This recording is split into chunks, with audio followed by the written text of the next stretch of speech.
from that catchphrase, don't worry, be happy? It actually, well, how hard is that to make up? There was actually a great Sufi teacher named Meher Baba, and maybe some of you guys might remember in the 60s and 70s and 80s, a lot of people were Meher Baba fans. There was a guy at our summer camp who was really into Meher Baba, and we thought he was pretty cool, so we all became little Babaites. But Meher Baba had taken a vow actually of silence, and his phrase that he would spell out with his board was, don't worry, be happy. So I have never heard if Bobby McFerrin studied Meher Baba, but we will have at least one quote, maybe two, from some older historic Sufis today. So don't worry, be happy, which is kind of a I'm trying to say predicator. I love when I make up words Sunday morning. It's never a good sign, but something that helps us prepare, a preparer for delight, is to let go of that worry. To catch you up, those of you who haven't been here, all year we have been learning to be awake. And so each month we have taken a different aspect of life or a different aspect of God to particularly concentrate on being awake. And since this is August, and in other parts of the world the sun is shining and it's warm and yes, people are vacationing, that I decided that this month would be the perfect month to be awake to delight. Now, I have to confess that sometimes, and this morning was certainly a little illustration played out in miniature to me, that I can feel, and maybe some of you do too, that I'm too busy dealing with light. Yeah, no, I'm not busy enough dealing with light. I'm too busy dealing with life to be awake to delight. Sometimes I'm busy with my spiritual work, getting heavy to be awake to delight. Sometimes we think of delight, and Suzi will tell you this isn't like a word that she even gravitates to, that we can think that delight is for children because we're up to being caused because we can. And that delight is somehow shallow, or those who are easily delighted are somehow childish, or maybe we just want to be sophisticated and intelligent in the world and say, yeah, I've seen that. Yeah, I've heard that. Yeah, I've seen the sun shining off the water so it glitters like diamonds. Yeah, I've seen that before. Yeah, I've heard children laughing. Yeah, I've heard that before. And we can put on this patina that actually is a shield from delight. Like somehow delight isn't where we get to live. Or we may just think there is so much pain and sorrow and difficulty in the world that it's practically against delight. Well, who thinks the Dalai Lama is a good example of a spiritual teacher and kind of think he might be a model to follow in life? Yeah. Well, I remember when I was still in Seattle, they had a wonderful conference called Seeds of Compassion, and the Dalai Lama was there, and I was one of the volunteers. And Desmond Tutu, the Archbishop of overall Africa? South Africa, thank you, was there. And they had those big red chairs that looked like those ones that Mao used to sit in, those huge, funny chairs. And so the Dalai Lama and Desmond Tutu were seated next to each other, and then there were some other people. There was somebody speaking. So I'm watching, and the whole time, they are whispering to each other and giggling.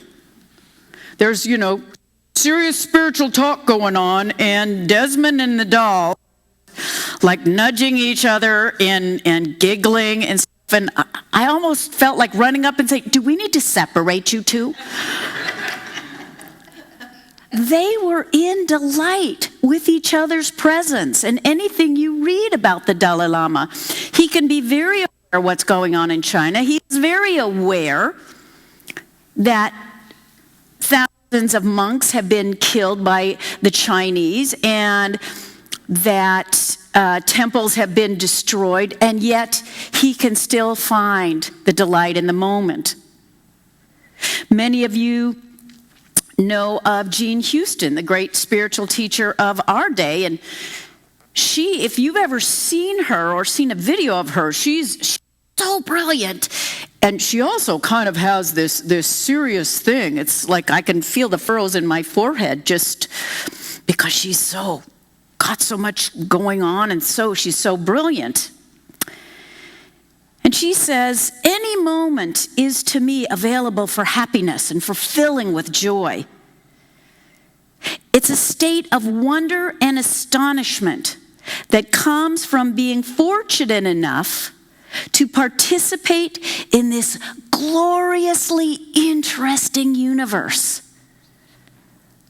That we can have this state of wonder that comes from being fortunate enough to participate in this gloriously interesting universe. That sounds like delight to me. And our own Ernest Holmes, the founder of this teaching, said, and this is something that I quote a lot in my classes to people who are first coming into this teaching, who have worshiped struggle, or at least felt like this made them nobler, to say, free yourself, he says, forever from the thought that God may be pleased by a life of sacrifice, that the world is any better because of your misery, or that righteousness is more perfectly expressed through poverty than abundance. Know that the greater abundance of every good thing that you are bringing out in your life, the more perfectly you are satisfying the divine urge within you. God is not pleased by a life of sacrifice or by our life of serious spiritual work. God is pleased by our delight because that lets more God out. And our colleague, Reverend Pat Campbell, believes this so strongly that she wrote a book called Giving God a Good Time.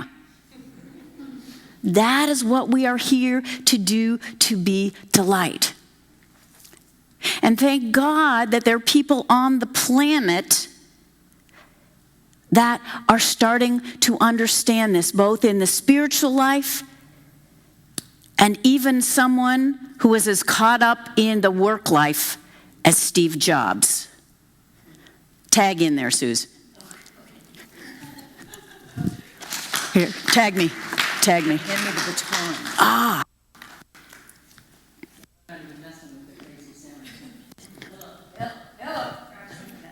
Is it on? Yep, there you go. Am I on? Yep, there you go. Okay. So,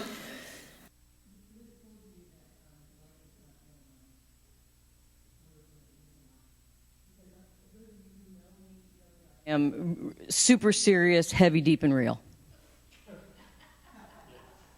Those who don't know me seem to not believe me, but no, the truth is I haven't used the word delight a lot, and I haven't particularly resonated with it. I think that, I grew up with two older brothers, and I think that I thought a word like delight was too sissified or something, and I had to be tough. So I've never really resonated with it. So when I got here earlier this week, I asked Liz, I said, what are we talking about Sunday? And she said, delight. And I'm like, ugh, I was less than delighted by that, So I did what any good minister does when they are clueless. Now, you think I'm going to say pray and meditate, right? That's not what we do. No, when we are clueless, we surf the net. We Google for God. So I did, and then we pray. So I did what I need to do when I'm confused. So I Googled, And I found delight in the most unexpected of places. I found delight in this article that talks about the new buzzword in Geekland, Silicon Valley, is delight.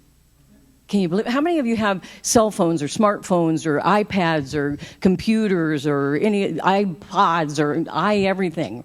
You got right. Our lives are kind of surrounded by that stuff right now. So anyway, it was delightful to read about Silicon Valley, where flowing out of the mouths of these engineers, software engineers, and computer geeks is the word delight.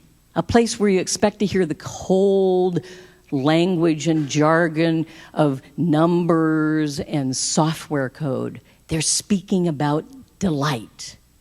I love that. Delight, a squishy, mushy, hard to pin down, touchy-feely word, delight.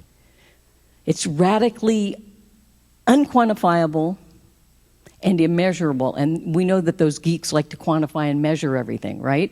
But now it's quite the rage to be talking about delight in Silicon Valley. And there's something about that makes me get excited about the idea of delight.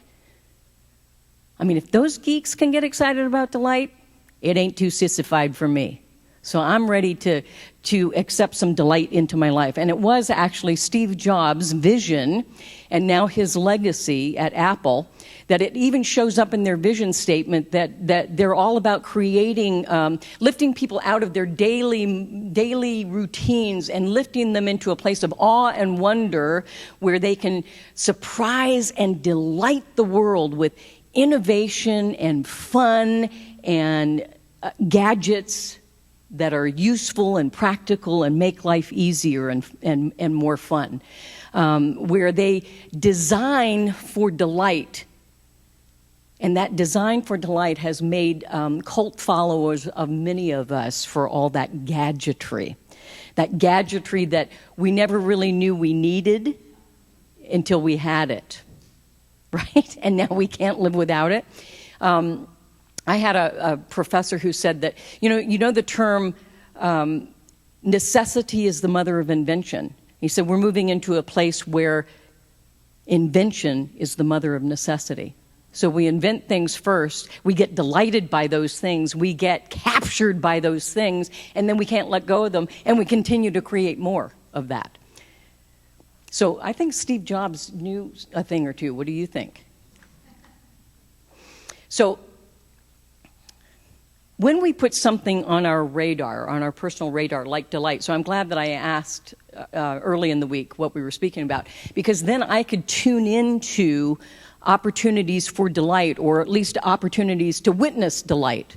And so we've just spent the week at Asilomar, and I have to tell you, for me, it was a delight. There was much delight at Asilomar this year. Just things like being in the beauty of the nature that exists there at Asilomar and how beautifully it has been designed to fit into that natural setting. You can't help but notice it. Even if you're an adult, you notice it, right? So I found this quote by Washington Irving, who wrote, "There is a serene majesty to woodland scenery that enters into the soul and delights and elevates it and feels it with noble inclinations." And that's so true. I mean, even if you're not a nature freak, when you're in the beauty of nature, you can't help but to notice it and to be transformed by it. Something happens within us. And I didn't realize until this week that that's delight that happens within us when we're in the midst of it. So that really describes the Asilomar experience, delight. You know, delight is more than that sort of goofy, trendy, I apologize to you already, California kind of new age thing. It's more than that. It's a shift in the way that we view life and that we approach life when we live from the principle of delight. It encourages us to embrace possibilities in a brand new way, or at all. You know, we're energized from the inside out. Delight has a way of magnifying and amplifying the human experience such that we realize that the human experience is actually a spiritual experience too. That it's not just, oh, the human experience is down here and the spiritual experience is up here, so we work really hard to get up here. Hey, what if we worked really hard to just be where we are and know that we're automatically elevated by delight, that lightness of being, into the spiritual experience itself? That's the route that we take. You know, delight is one of those vibrant and positive emotions that helps us to connect with life in profound and powerful and joy-filled ways. But it's also one of those emotions that requires that we spend time with it, that we be with it, that we reflect upon it, that we embrace it, that we embody it, that we become it, and that we live it. That it becomes a way of life. It becomes our spiritual living. It becomes finding and awakening to our own magnificence and living from that place. So it's an inside-out thing. It's not an outside-in thing. It's something that we be. It's illuminated from within. Because our true self, awakened, radiates the inner light, the divine light of the one spirit from inside out. Have you ever noticed people that just sort of glow? Have you noticed people that are like a dark cloud? Which would you rather hang out with? The glow? Yeah, I would. So delight. It is to awaken to our spiritual truth in the light of limitless experience, limitless delight, power, joy, presence. It is to awaken to the truth. And you know what? Here's a good thing. I mean, sometimes I used to think, it's kind of selfish to be constantly working on me. But the truth is that every single one of us who awakens creates a space within which others can awaken to their spiritual magnificence as well. So it is not a selfish act to wake yourself up. In fact, it is one of the greatest gifts that you can give, to wake up, to be transformed by that awakening, and to be a transformative force to others around you who can then wake up to themselves as well. That's delight. That's delight. You know, we feel it, we be it, and it comes not from out there, but from in here. It emanates from within. It transforms us from within. It enlivens us from within. It illuminates life.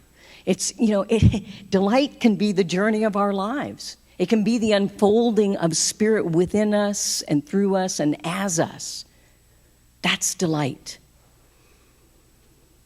Ernest Holmes taught us that the universe must exist for the self-expression of God and for the delight of God. It's a good thing. I think it was great what Pat Campbell did, wrote a book and said, give God a good time. Give God a good laugh. You know, often we make it a hard and heady thing, this awakening, this transformation, this spiritual experience. We do the spiritual work, and in the midst of it, we lose the delight that spirit is. And so we're called to open to the delight, to be the delight, to delight in dancing lightly with life. Life can be serious enough on its own. We don't need to help. Have you noticed that? So we can delight in dancing lightly with life, to be playful, to carry a lightness of being within us and all around us, in expressing and in delighting spirit itself. Our lives become a delight. Alan Cohn says you will find, I love this, and I want you to take this with you this week. You're getting permission in a new way of awakening and transforming. Alan Cohn says, you will find truth more quickly through delight than gravity. Let out a little more string on your kite. So I want you guys to go fly a kite this week. And so it is.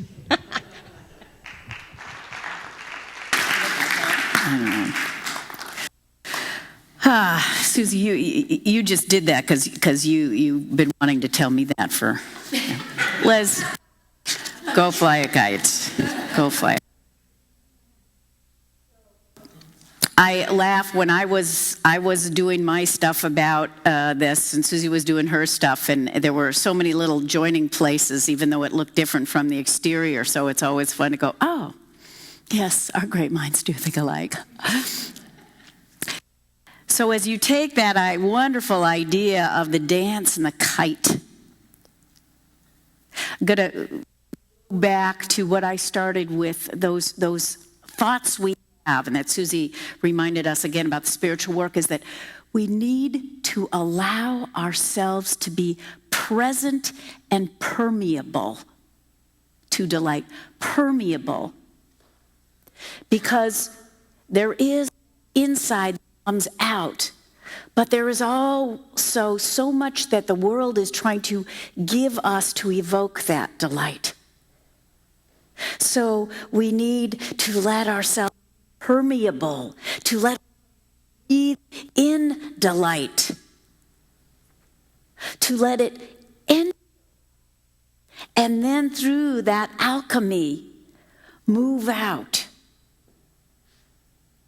So I want you to take a moment, because, we've been yakking and yakking. Take a moment now, each of you, and close your eyes if you feel comfortable.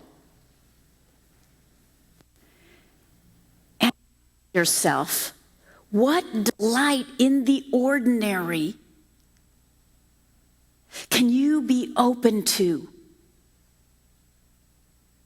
What delight can you awaken to this day, this week? Where can you let the string of your kite a little more loose so that delight can enter in? That sun, when it comes out, that's enough of a delight. Seeing the sun. Seeing it do its diamond thing on the water. Can you be open to see that as if you were seeing it for the first time, how magnificent and beautiful it is?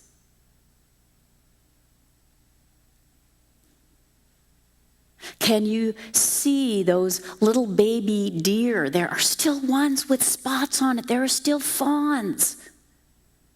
And be delighted, even if they are nibbling at your roses. The fact that we live in a place where wildlife comes into us. Can you see the people around you? Sometimes it's amazing clothes they wear. Sometimes it's a spark of two people talking together and laughing. Sometimes it's a child giggling.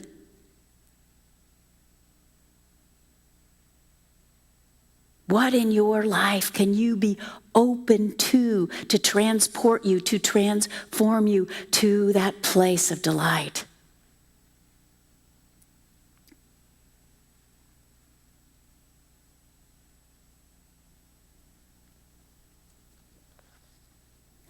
Hafiz, one of those great Sufi poets I was talking about, said it simply, again, echoing Suzi's metaphor. Every child has known God. Not the God of names. Not the God.